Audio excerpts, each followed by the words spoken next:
Oke, Bismillah, Assalamualaikum warahmatullahi wabarakatuh. Ini di pertemuan kedua untuk mata kuliah Petrologi Batu Metamorf.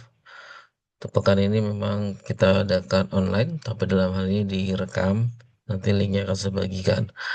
Oke, pekan lalu catatannya kurang lebih seperti ini. Kita membahas tentang apa definisi batasan metamorfism. Ya, coba diperhatikan. Nanti ada satu dua hal yang penting, yaitu adanya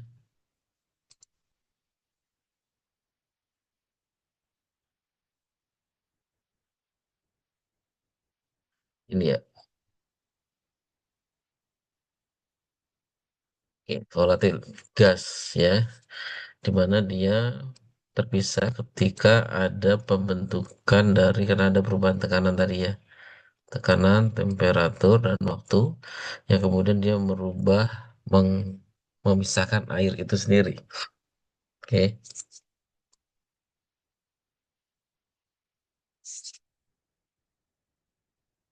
nah ini ya catatan lalu. Kemudian kalau kita lihat dari beberapa apa namanya buku yang ada sini ya.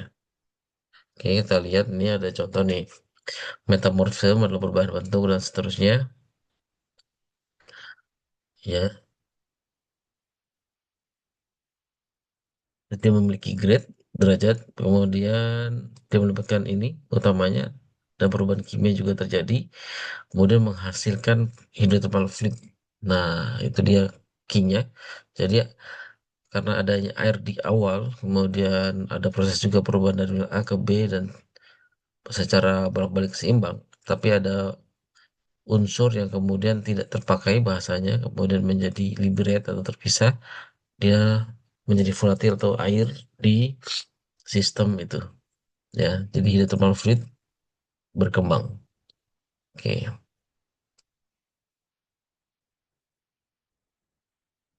ya, jadi perubahan mineral itu karena dia stabil, intinya gitu ya, stabil pada suhu dan tekanan tertentu, kemudian dia nanti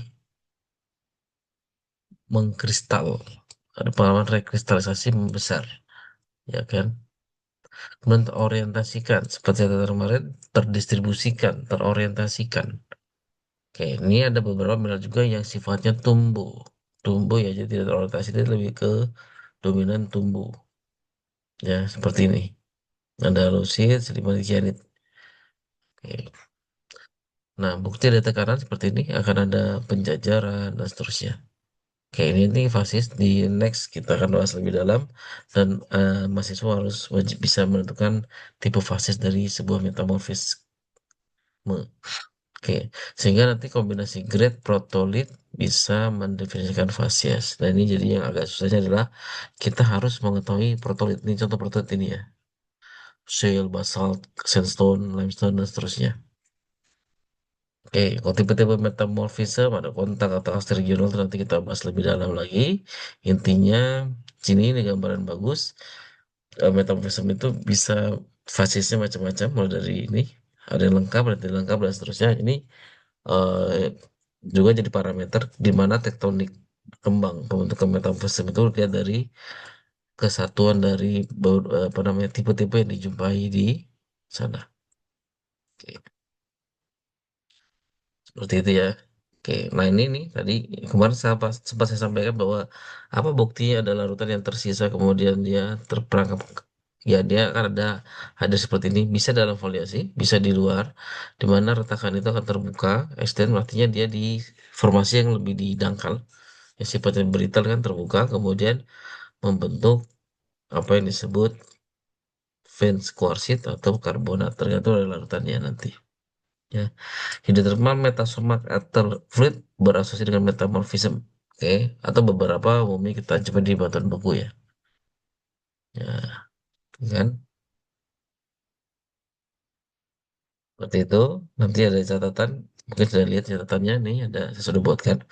Bagaimana perbedaannya metamorfism, metasomatisme, alterasinya. Oke. Jadi kalau kita lihat ada larutan yang disebut air liquid itu mengandung beberapa banyak gas juga ya, CO2, CH4, H2O, bahkan sulfur juga ada di situ ya kan. Nah, jadi Apa jadi istilah yang saya sampaikan ini adalah menggambarkan spektrum proses yang berbeda dalam hal skala. Ya, skala mana, skala P, T, dan peranan fluida yang membentuknya. Nah, oke. Metamorfism, proses geologi, komposisi, dan seterusnya. Tadi sudah sering kita bahas. Oke. Dan biasanya disebut sebagai isokimia. Ini biasa disebut isokimia. Ya, tapi tetap melibatkan hati, tapi sedikit. Ya. Kemudian kalau metasomatisme, dia ada penambahan dan pengurangan komponen fluida eksternal bersirkulasi pada temperatur tekanan metamorfik. Ya, jadi metasomatisme itu juga proses dalam metamorfisme, hanya ada fluida eksternal ini. Jadi airnya lebih banyak. Ya, jadi ada alokimia, jadi ada sistem open system. Kalau metamorfisme yang di metamorfisme asli itu closed system, jadi open. Jadi ada fluida menjadi agen transport, warna sisa. Jadi ada fluida menjadi agen transport. Ya, kemudian ya ada zoning. Nah ini ada zoning. Nah jadi contohnya ada scar, break wall, rodingit itu nama-nama batuan kontak ya. Kemudian dapat terjadi di bagi grade metamorfik. Ya juga ada gitu. Jadi fluida bersifat eksternal, air bersifat pelarut dan media transport untuk kation dan lain-lain. Kemudian nih contohnya serpentin ditambah talk ini metasomatisme, tapi ini juga metamorfisme ya. Perlu dipahami ini juga metamorfisme hanya kategori bahasa jalan jadi metasomatisme. Bagaimana dengan alterasi? Alterasi itu proses biologi relatif lebih rendah. Walaupun ada yang 16 derajat, ya kita pahami di porfiri itu ada 516 derajat, tapi ini adalah karena adanya sirkulasi fluida meteorik campuran, ya, gitu. Jadi ada proses tuh seperti di geothermal lah gampangnya. Jadi ada mineral yang nih. Nah, terjadi pada kondisi diagenesis hingga metamorfisme grade sangat rendah. Nah, jadi ini poinnya. Jadi alterasi hidrotermal juga karena itu termasuk metamorfisme juga bagiannya ya. Jadi dia di metersnya sangat rendah. Karena apa? Karena dia di dekat permukaan yang open space gitulah. Jadi sistemnya lebih terbuka sehingga lebih banyak merusak perusakan mineral dari yang awalnya. Ya, oke. Bersifat lokal gitu ya. Peran air bagaimana? Nah, ini kalau di ilustrasi sama Caspar, misalnya di batu andasit misalnya, ada tambah ionik, dia berubah jadi serisit muskovit tambah silika sisa. Jadi secara kalau kita lihat secara konsep reaksi itu mirip-mirip ya. Ada silikanya, tadi juga yang ini ada tambahan air, tambah SiO2 nih kalau di sistem metasomatis ada pertukaran ya. Di sistem metamorfisme juga seperti itu ya.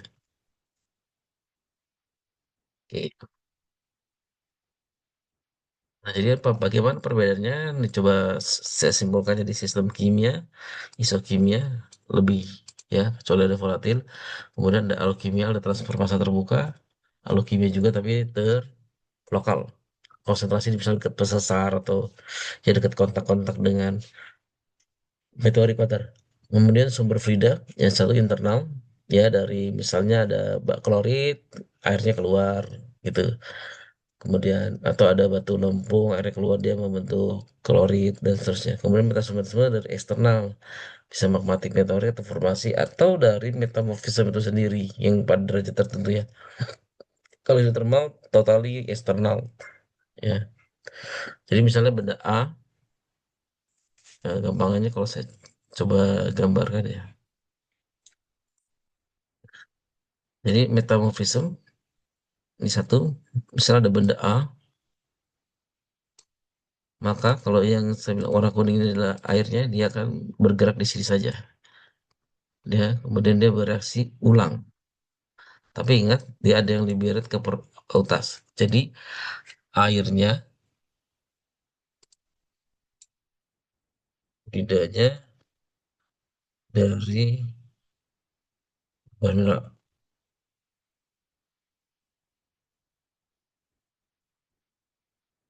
ya kan? Ingat, ada juga yang air bisa keluar sistem. jadi penghasil ya. Oke, kemudian untuk metasomatisme, misalnya ini adalah objeknya, ini ada objek kedua, ada objek kedua, ada sistem kedua. Nah, ini menghasilkan air, kemudian yang ini juga mungkin ada airnya, nanti terjadi reaksi. Nanti terjadi reaksi sini. Nah, ini terjadi reaksi gitu, gitu. Oke, jadi terjadi reaksi.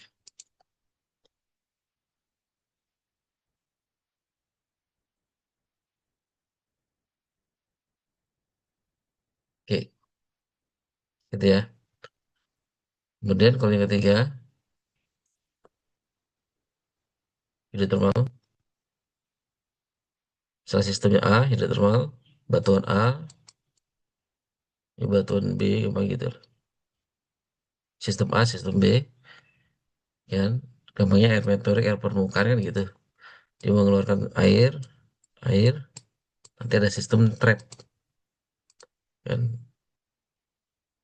Ini trapnya, maka hidrotermal akan perubahan terkonsentrasi di sini. Di mana kation dan dari A atau B dia akan apa namanya terbawa dan terakumulasi ya. Jadi bawa dan terakumulasi. Oke. Kalau untuk persennya kurang lebih kalau untuk metamorfism ya ini kasar aja mungkin 2% lah air itu ya. Kalau metamorfism mungkin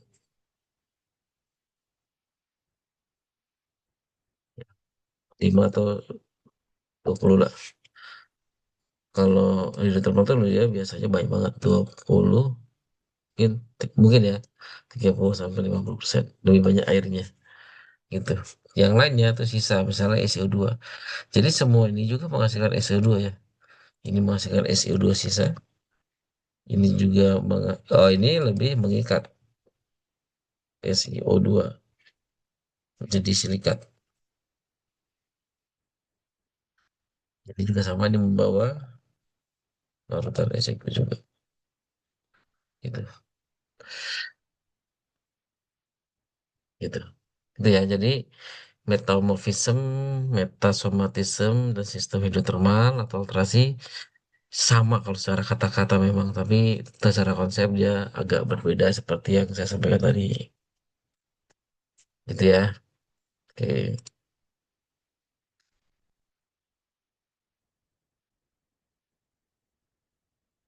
Kemudian ini ada silakan dibaca, tapi ini hanya kata-kata ya. Jadi Anda coba mencari yang lebih konkret misalnya tentang ini dan itunya.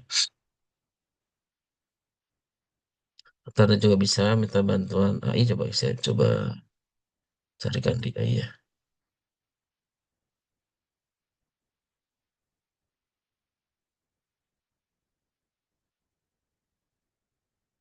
Coba ya. Ini dia ya. Coba, jadi misalnya ini metamorfism. Ini metamorfism seperti ini batu lempung.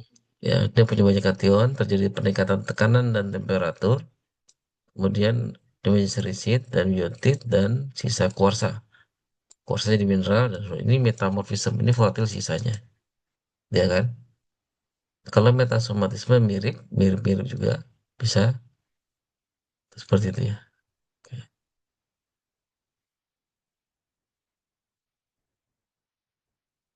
Kita coba somatisme reaksi, reaksi kimia plagioklas dan sit membentuk misalnya prosin.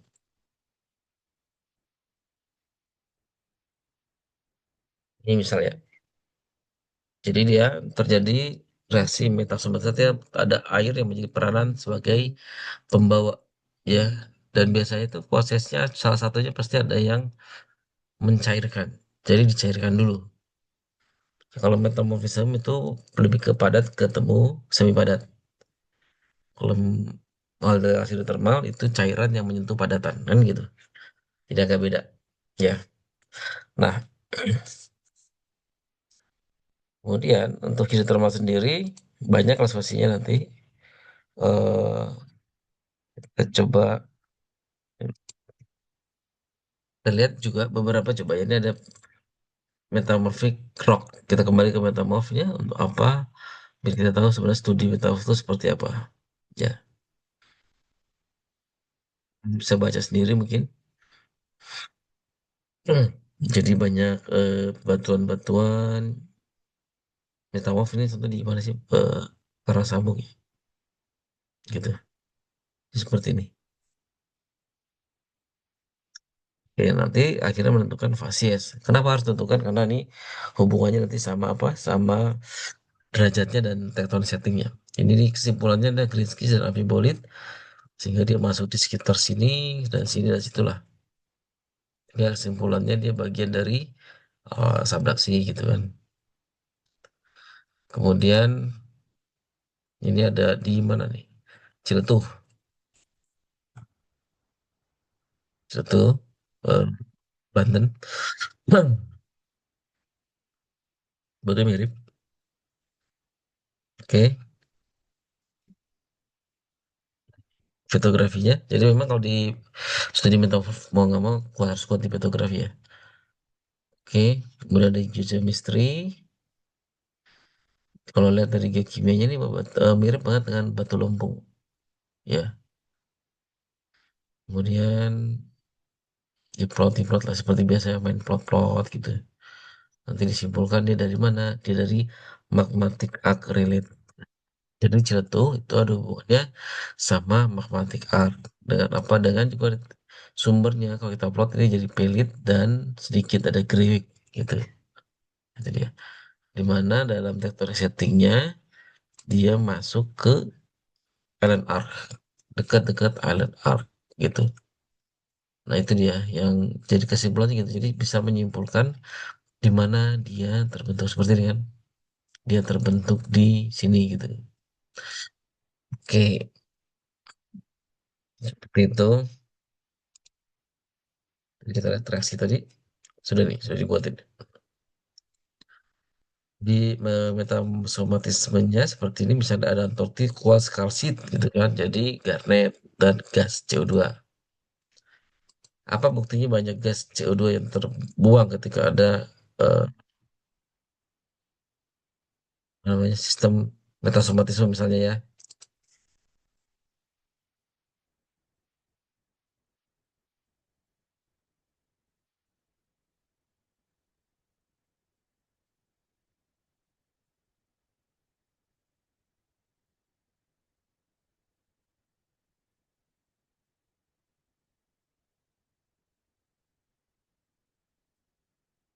Mana ya? Nah yang hitam-hitam gini nih,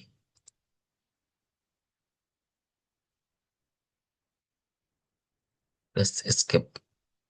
Nah, jadi dia ketika terjadi reaksi ada gas yang keluar. Nah, itu salah satu ciri-ciri adanya penghilangan gas pada sistem metasomatisme atau metamorfisme. Ya, jadi ada mana yang jelas ya?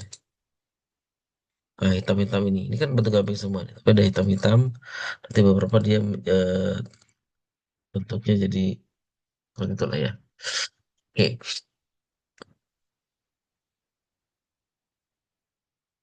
terusnya ini ada contoh juga yang lain. Plagioklas kalsit tambah SiO2 jadi mineral baru. Nah, jadi dia tidak menyisakan SiO2 ya, lebih menyisakan gas CO2 atau yang lain. Ya, itu proses dari reaksi kimia dari metasomatisme gitu.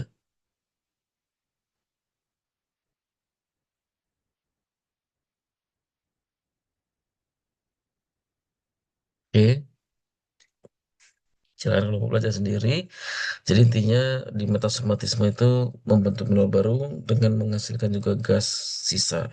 Jadi semua reaksi di bumi ini akhirnya memang ada korban yaitu gas sisa. Sehingga mau proses metasomatisme, metamorfisme atau ultrasonic thermal Nanti salah satunya akan dipakai kalau kita dalam konsep pencarian logam. Ya logam itu kan tidak terikat sama silikat sehingga dia akan bebas. Siapa yang membawa? Ya gas-gas ini, gitu ya. Jadi jangan bilang gas itu oh dari laut aja, dari air meteorik aja, enggak. Sistem itulah yang kemudian bisa membawa ini kan. Anda jangan bayangkan H2O itu suhunya 100 derajat atau 70 derajat kayak kopi. Enggak. Ini suhunya tinggi ya, ratusan, 200, 300. Batas metabolisme sendiri kan kalau lebih 300, 400, atau termal itu lebih dari 100 sampai ke 400, bahkan dari 600. Kalau metamorfisme itu lebih lagi. Ya, oke. Oke, seperti itu. Terima kasih atas waktunya dan semoga bermanfaat. Assalamualaikum warahmatullahi wabarakatuh.